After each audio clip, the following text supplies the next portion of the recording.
Hello students, welcome back to chemistry class. Today let us continue the lesson structure of the atom. In the previous class we have learned three atomic models: Thomson's model, Rutherford's model and Bohr's model of the atom. According to Thomson's model, an atom can be considered as a positive sphere in which electrons are embedded in it. And the total magnitude of positive and negative charges are equal. So atom is neutral.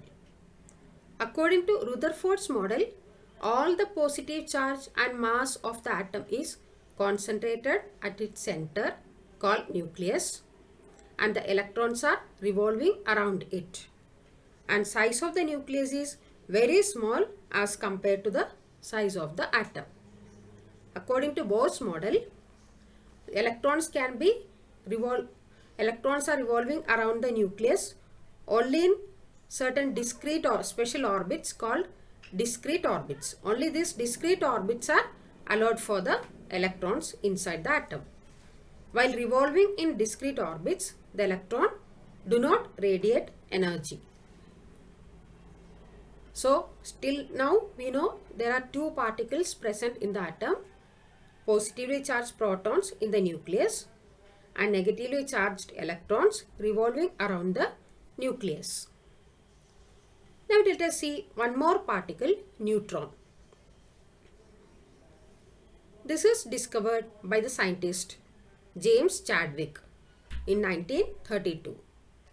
So in 1932, James Chadwick discovered another subatomic particle which doesn't have any charge, and its mass is almost equal to the mass of a proton. These neutrons are represented by the letter small n. They are present in the nucleus of the atom. These neutrons are present in all the atoms except the hydrogen atom. The only atom which doesn't have a neutron is hydrogen. In hydrogen, there are no neutrons. So now we know there are three fundamental particles present in the atom, which are the protons, neutrons and electrons. Where are they present?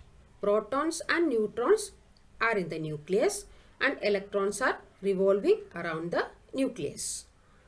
What are their charges? Proton's charge is positive, neutron neutral and electron's charge is negative. Now let us see how these electrons are distributed in different orbits or shells. So to decide whether all the electrons are in the same shell, or if there are two shells for an atom, if they are distributed equally or how they are distributed. To know this, there are certain rules. The following rules are there for distributing the electron in different shells. They are: the maximum number of electrons present in a shell is given by the formula 2n square. Here n means there is a shell number or orbit number or energy level index. So according to this formula we can calculate the maximum number of electrons in different orbits. So let us see each shell maximum how many electrons can be accommodated. First orbit or first shell, n is equal to 1. So how many electrons can be accommodated? 2 into 1 square. So maximum number of electrons in K shell is equal to 2 into 1 square is equal to 2 into 1 is equal to 2. Let us see how many electrons can be accommodated maximum in L shell. L shell n is equal to 2. So 2 into 2 square is equal to 2 into 4 is equal to 8. So in K shell maximum 2 electrons can be accommodated. L shell there can be 8 electrons maximum can be accommodated. Let us see in third shell, M shell, how many electrons can be accommodated maximum. For M shell n is equal to 3. So according to the formula 2n square, maximum number of electrons in M shell is equal to 2 into 3 square is equal to 2 into 9 is equal to 18. Fourth shell or N shell, N is equal to 4. So the maximum number of electrons in N shell is equal to 2 into 4 square is equal to 2 into 16 is equal to 32. So now we have seen first shell there can be maximum 2 electrons. Second shell or L shell there can be 8 electrons. M shell or third shell 18 electrons. And fourth shell or N shell there can be maximum 32 electrons. Now the second rule. The maximum number of electrons that can be accommodated in the outermost orbit is 8. That means in the last orbit or outermost orbit, there can be maximum number of 8 electrons. Next one, this is third one. Electrons are not accommodated in a given shell unless the inner shells are filled. That is, the shells are filled in a stepwise manner. There are 3 rules still, and this is third one, not fourth one, third one. So that means after one, if there are 2 shells for an atom, after completely filling the first shell only, the electrons will enter to the second shell. After filling second shell, electrons are entering to the third shell. That means without filling the first shell, electrons are not entered to the second shell. That means electrons are filled in a stepwise manner, one by one. So we have seen the 3 rules. Based on these rules only, electrons are filled in the shells. What are they? First one, the maximum number of electrons accommodated in each shell is decided by the equation 2n square. N is the orbit number. Second one, the maximum number of electrons that can be accommodated in the outermost shell is 8.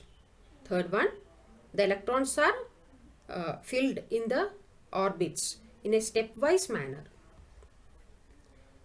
Now let us see what is meant by atomic number. You know now protons, electrons and neutrons are present in the atom. So in an atom, how many protons are present in the nucleus? That is called the atomic number. The atomic number is defined as the number of protons present in the nucleus of an atom. Actually, that is also equal to the number of electrons, because already you have seen atom is neutral. That means total number of positively charged particle is equal to total number of negatively charged particle.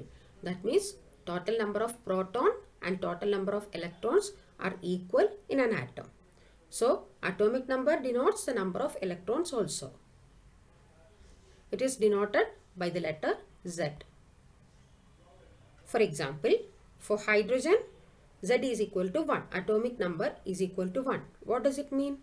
It means that in hydrogen atom, only 1 proton is present in the nucleus. For carbon, Z is equal to 6. That means atomic number is 6. It means that in carbon atom, 6 protons are present in the nucleus. Now let us see how these electrons are distributed in different shells, and also how to draw the Bohr model of an atom. We will see a few examples. First one, hydrogen, its atomic number is 1. So how these electrons are distributed? So it is having only one shell, that is K shell. K shell, there is 1 electron. So to draw the atomic model or Bohr's model, we have to draw the nucleus at the center, and if you want you can show this positive, otherwise simply one small dot or sphere you can draw. Then only one shell you can draw, one circular shell, and you can show 1 electron here. Now oxygen atomic number is 8. That means here how the electrons are distributed. First shell or K shell, there are 2 electrons.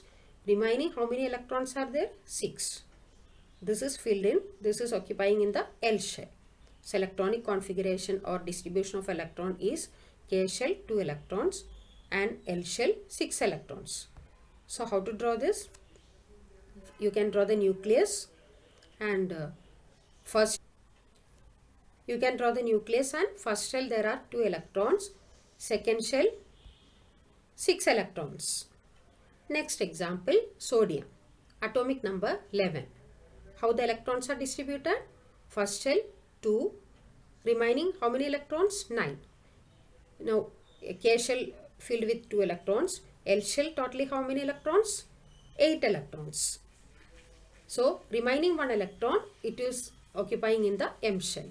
So electronic configuration is K shell 2 electron, L shell 8 and M shell 1. So this is the structure of sodium. First shell 2 electron, second shell 8 electron and third shell 1 electron. Next example, argon. Z is equal to 18. Distribution of electrons, K shell 2, L shell 8 and M shell 8. There is a Bose model of first 18 elements are given here. So if you know the method, it is easy to draw. First, to draw the Bose model, first you have to write the electronic configuration or distribution of electrons. So for that you have to remember first shell maximum 2 electrons, second shell maximum 8 electron. Those 3 rules you have to remember. Now to draw this, sometimes the atomic number of the element will not be given. So you should be thorough with the first 18 elements atomic number and their name. That is given in your textbook. So any element is given, it is easy to draw. First you write the distribution of electrons. According to that you draw the how many shells are present in the atom, then the electrons. In the center, nucleus also. Next, let us see what is meant by valency. So before starting this topic valency, I'll ask you a few questions. Why the atoms are taking part in chemical reactions or chemical bonding? Why? To attain stability. When an atom is said to be stable? When it is having 8 electrons in the outermost shell. So suppose an atom is not having 8 electrons in the outermost shell, how it attains stability? If it is not having 8 electrons in the outermost shell, either by losing electron or by gaining electron or by sharing electron, it attains the stability. So how many electron it loses or gains or shares, that number is called valency. The number of electrons gained, lost or shared so as to make the octet of electrons in the outermost shell is known as valency. You learnt already this atom is stable when it is having 8 electrons in the outermost shell, and that structure or that state is called octet state. So to make octet state of electrons in the outermost shell, how many electrons an atom gains, loses or shares, that is called the valency. Valency of an element is determined by the number of valence electrons present in the outermost shell of its atom. What are these valence electrons? The number of electrons present in the outermost shell, that is called valence electrons. So valency is determined by the number of valence electrons. Now let us see a few examples how the valency can be found out. For example, how to find out the valency of magnesium. So to determine the valency, what we should know? We should know how many valence electrons are present or how many electrons are present in the outermost shell. So how we know? If we know the total number of electrons present in the atom only, we can decide how many valence electrons are there. So for that we should know the atomic number. That's the reason I told first 18 elements atomic number with the name you learn properly. So atomic number of magnesium is 12. Next step, we have to write its electronic configuration to know how many valence electrons are there in that atom. So its electronic configuration is 2, 8, 2. So this is a Bose model. Now, so as it is having 2 electrons in the outermost shell, how it can attain stability? Either it can lose 2 electron. If it is losing 2 electron, in the L shell there are 8 electron, octet state is completed. Otherwise what it can do, it has to gain 6 electrons. So which is easy, losing 2 electrons or gaining 6 electrons? Gaining 6, losing 2 electrons is easy. So during chemical bonding or chemical reaction, magnesium loses 2 electron. So its valence is 2. As magnesium has 2 valence electrons, it loses 2 electrons to complete the octet. Therefore, the valency of magnesium is 2. Now in all the cases, atoms are losing electron. Sometimes they will share, sometimes they will gain. Let us see another example. How to find out the valency of oxygen? You know the atomic number of oxygen is 8. So its electronic configuration, how we can write? K shell 2 electrons and L shell 6 electrons. Which is the valence shell here? Last shell L. How many electrons are there? 6. So what is the number of valence electrons here? 6. So it has to get, there should be 8 electrons, then only it is stable. So how it can attain the stability? By gaining 2 electrons. So during any chemical reaction or chemical bonding, oxygen gains 2 electrons to attain the octet state. So its valence is 2. As oxygen atom has 6 valence electrons, it gains 2 more electrons to complete the octet. That means here we are calculating the valency as 8 minus the number of valence electron. 8 minus 6 is equal to 2.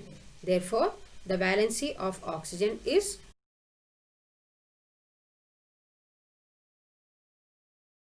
Next example, how to find out the valency of chlorine.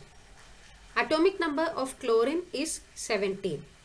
Its electronic configuration is first shell 2 electron and L shell 8 electrons and M shell 7 electrons. So as it is having 7 valence electron, how it can attain stability or octet structure? Either by losing these 7 electrons or by gaining 1 electron, which is easy here to gain 1 electron. So as chlorine has 1 valence electron, it gains 1 electron to complete the octet. Therefore, the valency of chlorine is 1. So now let us see how to find out the valency from the valence electrons. If valence electron number is 1, valency also 1.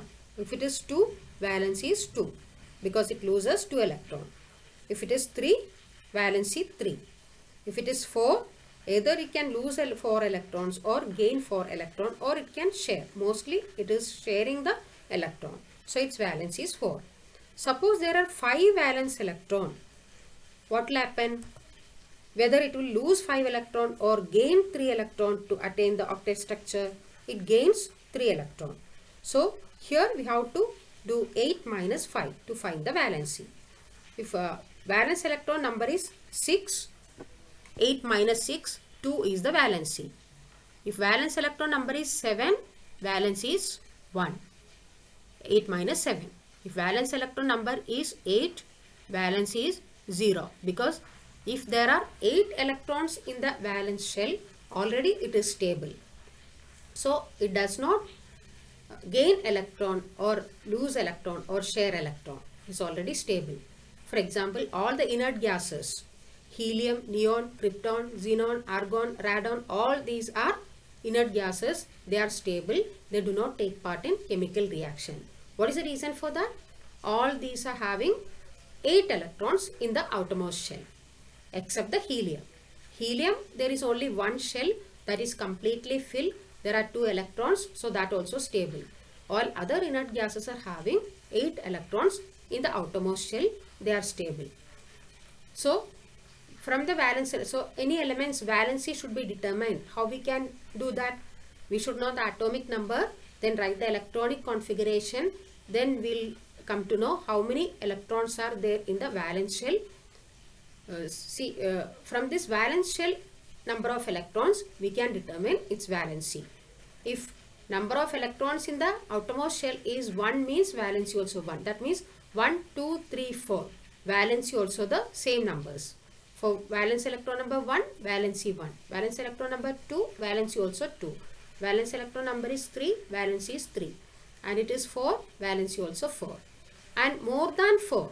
The valence electron number is more than 4. How to calculate the valency?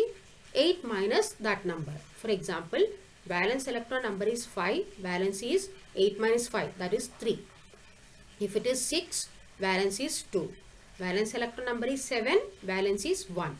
And if it is 8, 0. So remember, valence electron number 1, 2, 3, 4. Valency also the same. More than 4, how to calculate? 8 minus that number. So this table is given in your textbook. Here 1 to 18 elements. Elements name is given. Their symbols are given. Atomic number. From the atomic number we know two quantities in the atom, that is number of protons and number of electrons. These both are same. So atomic number, then how the electrons are distributed and their valency. For example, lithium. Its atomic number is 3. 3 protons are there, 3 electrons. Neutron number can be the same or it can be different also. And how the electrons are distributed? K shell 2 electron, L shell 1 electron. So it loses 1 electron during the reaction. So its valence is 1. Another example, take the example of sulfur. Atomic number is 16. There are 16 protons and 16 electrons. The electron distribution 2, 8, 6. As it is having 6 electrons in the outermost shell, it gains 2 more electron during the reaction. So its valence is 2. So this table, no need to by heart this table. You have to know only the element and atomic number. Then you can answer different type of question. How the electrons are distributed. This, nothing to by heart this, okay. Electrons, how it is distributed, you should know the atomic number. So according to that, K, L, M shell, how they are distributed, you can write. Bohr's model to draw, it is asked also the same thing. And for answering the valency also the same thing. No need to by heart. Just you have to remember 1 to 18 elements, name and its atomic numbers. So we have learned today what neutrons. Who discovered neutrons? James Chadwick. What is the charge of a neutron? It is neutral. Where it is present in the atom? In the nucleus. Then we learn how the electrons are distributed in different orbits. So for that you have to remember maximum number of electrons can be accommodated in each shell is determined by the formula 2n square. And according to this, K shell maximum there can be 2 electrons and L shell 8 electrons and so on. And then we learn valency. What is valency? The number of electron gained, lost or shared to attain the stability. To attain the octet structure of an atom is called valency. Then how to find out the valency also we have seen a few examples. Hope you understood today's class. Thank you children.